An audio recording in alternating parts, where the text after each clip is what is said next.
இன்றைக்கி நம்ம அந்த வீடியோவில் மைசூரில் ரொம்ப ஃபேமஸான லலிதா பேலஸ் மால் தான் வந்திருக்கோம். இந்த பேலஸ் நீங்கள் நிறைய மூவி ஷூட்டில் எடுத்திருக்காங்க. கேஜிஎஃப் மூவி, முத்து படம், சந்திரமுகி ஷூட் கூட எடுத்திருக்காங்க. இந்த பேலஸ் 1921 கட்டினது. மகாராஜா கிருஷ்ணராஜா தான் கட்டினாங்க. ஒரு 3D பெயிண்டிங், எந்த டேரக்ஷனில் பார்த்தாலும் உங்களை பார்க்குற மாதிரியே இருக்கும்.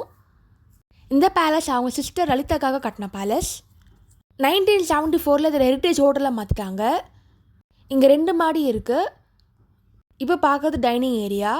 டோட்டலாக 54 ரூம்ஸ் இருக்குது.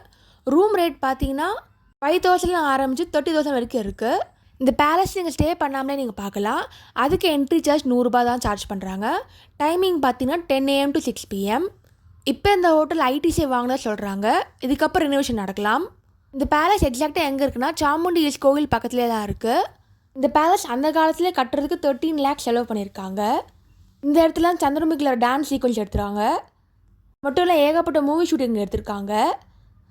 ரூம் உள்ளே கூட ராயல் தீமில் தான் அங்கே இருக்குது. ஒரு ராயல் எக்ஸ்பீரியன்ஸ்க்காக நீங்கள் ஸ்டே பண்ணி பாருங்கள் இங்கே. இது மட்டும் இல்லை, மைசூருக்கு எல்லா சைட்ஸிங்கும் டிஸ்கிரிப்ஷனில் போட்டிருக்கேன். அதையும் மறக்காமல் செக் பண்ணி பாருங்கள். இந்த பேலஸை டிசைன் பண்ண பேர் ஃபிட்ஸ்லே. அதனால் இட்டாலியன் ஸ்டைலில் இருக்கும் அந்த பேலஸ். நீங்கள் மைசூர் போனீங்கன்னா கண்டிப்பாக லலிதா பேலஸ் போயிட்டு வாங்க. மைசூரில் இருக்க எல்லா சைட்ஸிங்கும் டிஸ்கிரிப்ஷனில் போட்டிருக்கேன். அதையும் மறக்காமல் செக் பண்ணி பாருங்கள். தேங்க்ஸ் ஃபார் வாட்சிங். லைக் பண்ணுங்கள், ஷேர் பண்ணுங்கள், சப்ஸ்கிரைப் பண்ணுங்கள்.